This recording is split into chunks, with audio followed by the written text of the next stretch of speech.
Hi friends, welcome to stocks corner. ఇవాళ market trend చూసే ముందు ఒకసారి ఇది చూడండి. చూశారు కదా, ఇది మొత్తం కారణం ఒకే ఒకడు ట్రంప్. డొనాల్డ్ ట్రంప్ తీసుకుంటున్న డెసిషన్స్ వల్ల, రెసిప్రోకల్ టారిఫ్స్ వల్ల స్టాక్ మార్కెట్సే కాదు, అక్కడ ఆయన తీసుకుంటున్న డెసిషన్స్ వల్ల యుఎస్ సిటిజన్స్ కూడా కంప్లీట్గా ఎఫెక్ట్ అవుతున్నారు. సో ఇలా నిన్న 2 రోజుల నుంచి వాళ్ళు చేస్తున్నారు కంటిన్యూస్గా ప్రొటెస్ట్. యుఎస్ఏలో ఉండే అన్ని కంట్రీస్ అలాగే అన్ని స్టేట్స్లో ఇలాగా జనాలు ట్రంప్ తీసుకుంటున్న డెసిషన్స్ గురించి, ట్రంప్ తీసుకుంటున్న నెగిటివ్ డెసిషన్స్కి గాను రియాక్ట్ అయ్యారు. సో రోడ్ల మీదకి వచ్చి ఇట్లా ధర్నాలు చేస్తున్నారు. సో ఇవాళ మార్కెట్ ట్రెండ్ కనుక మనం చూసినట్లయితే కంప్లీట్గా 12 లక్షల కోట్ల ఇన్వెస్టర్స్ వెల్త్ అనేది ఆవిరైపోయింది.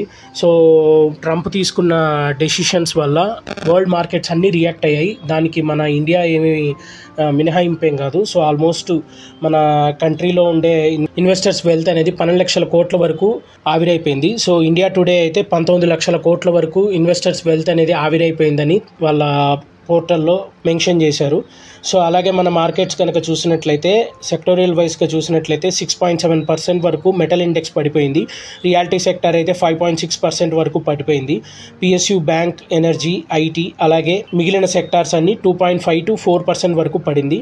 సో డీటెయిల్స్లోకి వెళ్ళినట్లయితే మార్నింగే మనకు గ్యాప్ డౌన్ ఓపెనింగ్ అయ్యింది. So last Friday US Dow Jones కానీ అలాగే అక్కడ ఉండే యుఎస్ మార్కెట్ ఇండిసెస్ అన్నీ భారీగా కరెక్ట్ అయ్యాయి. యుఎస్ డౌ జోన్స్ అయితే 1500 పాయింట్స్ వరకు కరెక్ట్ అయింది. సో ఆ రోజే మనకు నిఫ్టీ ఆల్మోస్ట్ 600 పాయింట్స్ మండే రోజున నష్టాల్లో స్టార్ట్ అవుతుందని నిఫ్టీ ముందుగానే చూపించింది. సో దానివల్ల మనకు మార్నింగే మనకు గ్యాప్ డౌన్లోనే మార్కెట్ అనేది ఓపెన్ అయింది. సో అది ఏమాత్రం నిలుపుకోలేక ఆల్మోస్ట్ ఇంట్రాడేలో మనకు 2000 పాయింట్స్, 3000 పాయింట్స్ కూడా దాటినాయి సెన్సెక్స్ అయితే. సో మనకి దీనికి మెయిన్ కారణం ట్రంప్ తీసుకుంటున్న రెసిప్రోకల్ టారిఫ్స్ వల్లే. సో క్లోజింగ్ వచ్చేసరికి సెన్సెక్స్ 2226 పాయింట్స్ కరెక్ట్ అయ్యి 73,137 దగ్గర క్లోజ్ అయితే, నిఫ్టీ 742 పాయింట్స్ కరెక్ట్ అయ్యి 22,161 దగ్గర క్లోజ్ అయింది.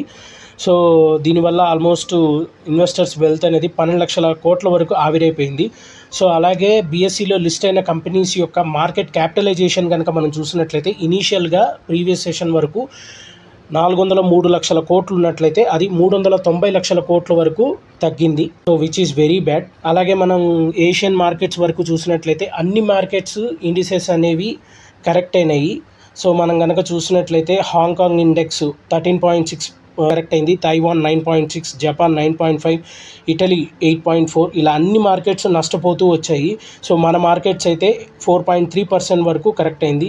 ఫిలిప్పైన్స్ కూడా సేమ్ మనలాగే 4.3% వరకు కరెక్ట్ అయింది. సో అలాగే మనం ఏషియన్ మార్కెట్ కనుక చూసినట్లయితే హ్యాంగ్సెంగ్ 15% వరకు కరెక్ట్ అయింది. తైవాన్ ఇండెక్స్ అయితే 11% వరకు కరెక్ట్ అయింది.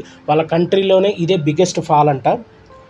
సో అలాగే మన కంట్రీలో ఉండే టాప్ కంపెనీస్ కనుక చూసినట్లయితే టాటా గ్రూప్ వరకు వచ్చినట్లయితే నిఫ్టీ 50 లిస్టెడ్ కంపెనీస్లో టాటావి 6 స్టాక్స్ ఉన్నాయి. సో వాటిలో మార్కెట్ క్యాపిటలైజేషన్ అయితే almost 1.2 lakh crore market capitalization అనేది నష్టపోయారు టాటా గ్రూప్ వాళ్ళు. సో అలాగే మనం బిగ్గెస్ట్ నిఫ్టీ లూజర్స్ కనుక చూసినట్లయితే Trent, Tata steel, JSW steel, Hindalco industries, Shriram finance, LNT. అలాగే గెయినర్స్ కనుక చూసినట్లయితే జొమాటో, హిందుస్థాన్ యూనిలివర్ నామినల్గానే పెరిగాయి, ఇవేం పెద్ద పెరిగినట్టు కాదు. అలాగే మనం బీఎస్సీ మిడ్ క్యాప్ ఇండెక్స్ చూసినట్లయితే 3.4% కరెక్ట్ అయింది. అలాగే స్మాల్ క్యాప్ ఇండెక్స్ అయితే 4% వరకు కరెక్ట్ అయింది. అన్ని సెక్టార్స్ అనేవి ఆల్మోస్ట్ అన్ని సెక్టార్స్ నెగిటివ్లోనే ట్రెండ్ అయ్యాయి. సో అలాగే మనం స్టాక్స్ వైజ్గా చూసినట్లయితే బీఎస్సీలో 770 స్టాక్స్ 52 వీక్ లోని టచ్ అయ్యాయి. సో వాటిలో చెప్పుకోదగినవి అయితే Siemens, Jindal Saw, Punjab Sindh Bank, అలాగే Thermax, Swan Energy, Nalco, Intellect Design, Sobha, Hindustan Copper, Sammaan Capital, Bharat Forge, DLF, Godrej Properties, India Mart Intermesh, Sterling Wilson, TBO Tek, Bank of Maharashtra, Jindal Steel, Happiest Mind, ఇలా చాలా కంపెనీసే ఉన్నాయి. ఈ సెషన్ మనకి ఎలా ఉంటుందనేది ఎవరూ చెప్పలేం. సో ఆల్మోస్ట్ ఇవాల్టి ట్రెండే రేపు కూడా కొనసాగొచ్చు. ఖచ్చితంగా రేపు కూడా మనం కొంతవరకు మనం మార్కెట్ అనేది వాలటైల్తో పాటు కొంతవరకు నష్టాలు అనేది చూడాల్సి ఉంటుంది. సో ఇవాల్టి మార్కెట్ మనకి ఆల్మోస్ట్ వాటి మార్కెట్ మనకు ఆల్మోస్ట్ ముందుగా చెప్పుకున్నట్లుగా ఓపెనింగ్లోనే గ్యాప్ డౌన్ 1000 పాయింట్స్ దగ్గర నుంచి సో కొంతవరకు ఎండింగ్కి వచ్చేసరికి బ్రీఫ్గా రికవరీ ఇచ్చారు. సో దానివల్ల మనకు క్లోజింగ్కి వచ్చేసరికి నిఫ్టీ 22,161 దగ్గర క్లోజ్ అయింది. సో 2 పాయింట్స్ అనేది మనం నష్టపోయాము. So metal, reality sectors almost మనకు 3.5% వరకు కరెక్ట్ అయినాయి. So mid cap index, small cap index కూడా అండర్ పెర్ఫార్మే చేశాయి.